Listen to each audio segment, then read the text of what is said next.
I was out here, praying and thinking and reading and, spending a little time with the Lord like I do a lot um, about this time of night.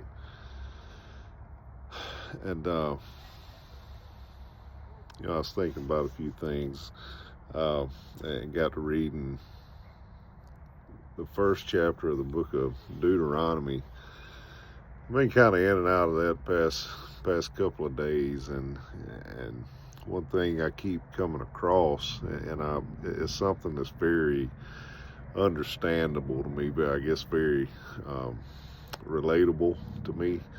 Uh, well, first off, little background to what's going on here in Deuteronomy chapter 1. Moses, he's got all of Israel together and he's recounting everything that they went through, um, and he's been through with them.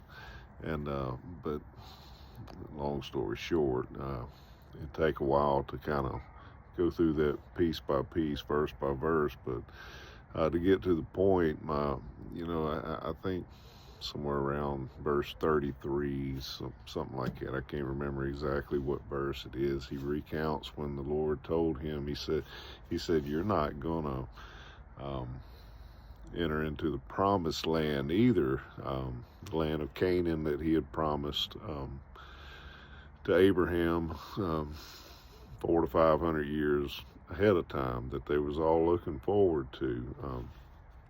They had been in the wilderness quite some time, but he said Joshua, a guy named Joshua would basically take his place, um, and he told him, he said, encourage him.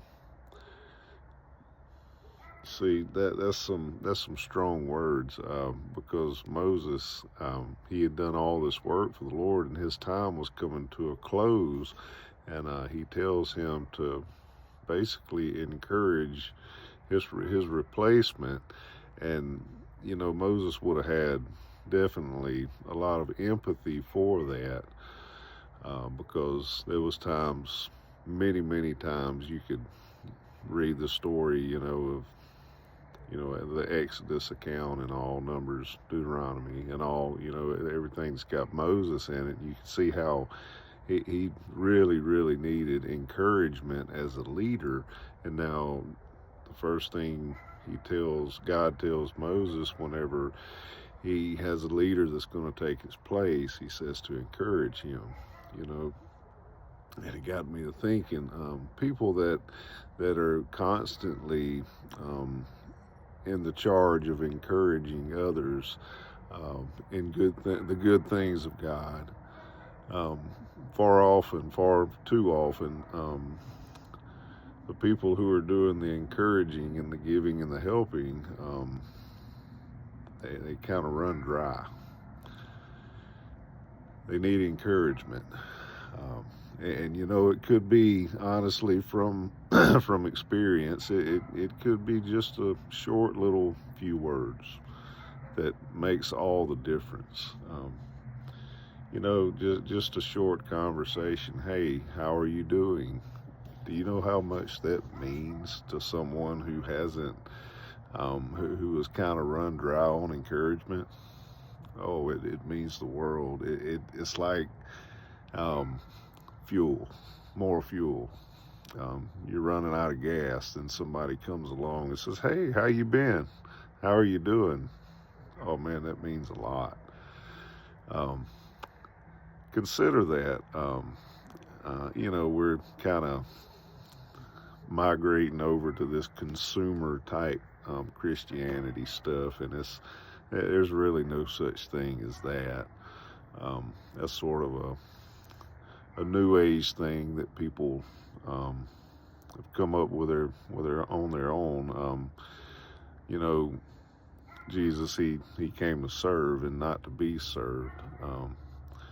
But a lot of times, it does. In our flesh, in our weakness, we can. We can give so much encouragement and take so much discouragement before it's just You know, it gets old. And a kind word cheers the heart. I think there's something in Proverbs about that. So consider that. Um, if you see someone, you know, who typically is the person who does the encouraging, try to encourage them a little bit. God bless.